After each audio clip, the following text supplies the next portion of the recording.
中共军队近日再度释出异常动作，内部肃清流毒的信号全面升级。中共军报近日罕见高调发文，强调要重塑政治干部形象，引发外界对军中新一轮整肃的高度关注。多名将领近期失联，传闻指向中共前军中高层苗华与何卫东，甚至牵动习近平在军内的核心布局。此时正值北戴河会议临近，四中全会敏感前夕，中共同步启动对全国多个重点地区的巡视行动，整肃规模罕见。与此同时，习近平也透过官媒密集发声，强化城镇化成就与现代化方向。有分析认为，这或是他试图巩固政治遗产、挽回声望的重要信号。军中动荡，地方巡视，经济工程密集推出，这些动作是否互相呼应？背后藏着怎样的权力重组？今天我们一起来看懂这场风暴的真相。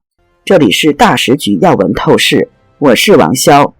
2025年7月21日，中共军委机关报《解放军报》在头版刊登一篇署名评论，通报中央军委近日印发的关于大力弘扬优良传统、全面肃清流毒影响、重塑政治干部形象威信的若干规定，并配发标题为牢固立起政治干部形象威信的铁规矩硬杠杠的评论文章。该规定共列出7个方面22条要求，重点包括强化政治忠诚、恪守党性原则、公道正派用人、坚持身先示范等，意在透过干部形象重塑，提升部队士气与纪律风貌。军报指出，此举是为贯彻中央军委主席习近平关于推进政治整训的决策部署，进一步落实新时代政治建军方略，强调政治领导干部要从严肃毒除弊，图募立信，重塑形象威信，立下明确的铁规矩硬杠杠。文瑞看世界主持人文瑞在节目中指出，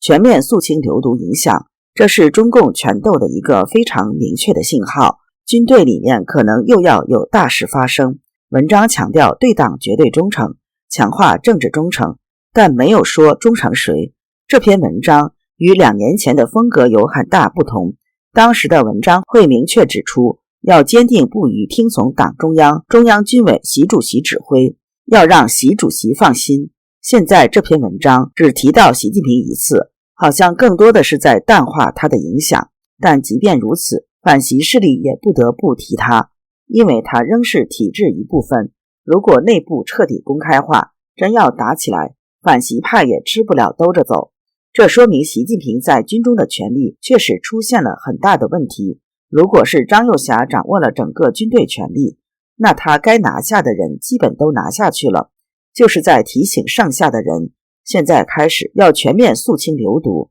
你得站好队了。森哲深谈主持人姜森哲指出，这篇报道非常蹊跷，过去军队反腐用肃清流毒，一定要说明是谁的流毒，比如郭伯雄、徐才厚的流毒，房峰辉、张扬的流毒，只有说肃清谁的流毒，这才有意义。这一次军队内部传达的文件本来是要肃清苗华和卫东的流毒，显然就是张又侠发起的，因为苗华和何卫东是习近平的亲信，要肃清苗华和卫东的流毒，就是对习近平打脸。所以军报为了给习近平留面子，就删去了苗华和卫东的名字，只是说全面肃清流毒影响，这也说明习近平军权旁落。姜森哲认为，习近平在军队里面的亲信苗华和卫东被清除不说，还要清除他们在军队里面的影响力，实际上就是要清除习近平在军中的影响力。这也就进一步说明，习近平确实是军权旁落了，张又侠已经是掌握了实际的军权。独立时评人蔡胜坤在自己的节目中爆料说，他得到的消息是对苗华的定罪很重，把他说成是建军以来最大的反党集团。可以想象苗华的下场会非常糟糕，可能会遭重判。那么可能军中还会有大批的将领落马，现在被清洗的将领越来越多，但公开的比较少。到目前为止，我们看到军委副主席何卫东、中央军委政治部工作部常务副主任何鸿钧都已消失，但是现在都没有得到官方的承认。蔡胜坤认为，中共四中全会一定会给何卫东、何鸿钧一个说法，四中全会迟迟没开，可能与对他们定性还没有结果有关。蔡胜坤认为，苗华在习近平掌权后确实得到迅速提升，但他之前的仕途之路是受到落马的前中共中央军委副主席徐才厚和郭伯雄的提携。习近平不仅在军中的势力被削弱，就连地方的习派人马也岌岌可危。据中共央视新闻7月17号报道，20届中央第6轮巡视的16个巡视组陆续开始进驻16个省区市，涉及一批习家军地盘。这轮巡视对象包括北京市、天津市、辽宁省、黑龙江省、上海市、江苏省、福建省、山东省、广东省等16个省，开展常规巡视，并会同省委巡视机构对沈阳市、大连市、哈尔滨市、南京市、厦门市、济南市、青岛市、广州市、深圳市、西安市等10个副省级城市开展联动巡视。按惯例，第6轮巡视组2025年7月下旬完成进驻，在被巡视地区工作2个半月左右，直到10月中上旬结束。按惯例，中共北戴河会议在7月底至8月中上旬秘密召开，四中全会将在10月份召开。近期有消息称，四中全会将在8月底召开，这意味着第6轮巡视组进驻巡视将横跨整个北戴河会议和四中全会会期。时事评论员李彦明在大纪元撰文指出，这轮巡视涉及众多政治局委员及常委等国级高官的势力地盘，凸显中共北戴河会议及四中全会内斗激烈，或攸关下一届高层人事布局，四中全会会有重大人事变动。近期外界传出关于习近平在未来几个月内可能退位的传闻，虽未获官方证实，但引发各方高度关注。同一时间，中共官媒新华社刊发了他在中央巡视工作会议上的讲话摘要，强调中国在城市建设、城镇化进程等方面取得的重要成就。习近平在讲话中指出，建设现代化人民城市、工业化进程，西方走了几百年，而我们只用了几十年。自媒体人陈破功指出，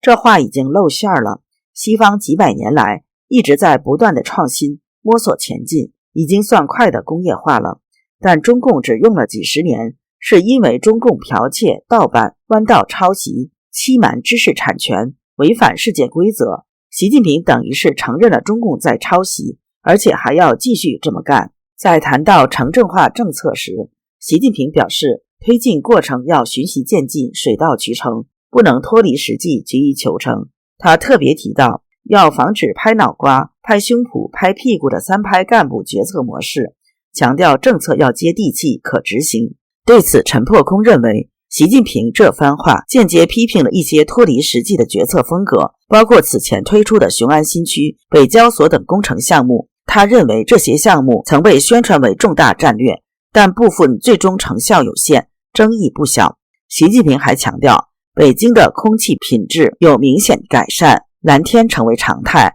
并提及在 APEC 会议上提出的 APEC 蓝后没有食言。陈破功指出， APEC 蓝的实现是在当年大规模行政措施如停工、限行、禁止民用煤炉等手段下达成的。他认为这属于短期管控下的结果，难以视为可持续的治理成果，并认为这样的表述属于高级黑。就在以出口为导向的中国经济遭到以美国为首的西方国家堵截而陷入困境之际，中共国务院总理李强19号宣布，西藏雅鲁藏布江大坝建设工程正式开工。该项目经费估计至少 1.2 兆人民币，规模是三峡大坝的3倍，也将是全球最大水坝。该项目是北京当局规划许久，并于去年12月正式批准。江森哲认为，现在中国经济已经陷入了深度的萧条，北京当局的首要任务应该是救经济，要增加内需，刺激消费。现在中国经济出现了结构性的问题，国家的基础设施投资偏大，居民消费被大大压缩。目前中国的居民消费率只有 40% 左右，不仅远低于高收入国家 70% 左右的水平，也低于 56% 左右的世界平均数。既然中国经济有这样的结构问题，北京当局的经济政策就应该是向消费倾斜，减少基础设施的投资，把这些钱用于居民的福利和消费。如果北京往这个方向努力，中国经济还有恢复的可能，但是现在北京的做法却是进一步扩大基础设施的投资，根本没有想到要增加居民的消费。这个世界上最大的总投资 1.2 万亿的雅鲁藏布江水利工程，对中国的经济复苏不但没有好处，相反坏处很大，进一步削弱中国经济的复苏能力。这说明北京习近平已经自我绝望，自暴自弃，他们根本没有心思去救经济。这个巨大的工程并不是一个经济工程，它的发电量和造价相比完全没有经济效益，所以这是一个巨大的政治工程，就是习近平想留下一个超巨大的水利工程作为他的政治遗产。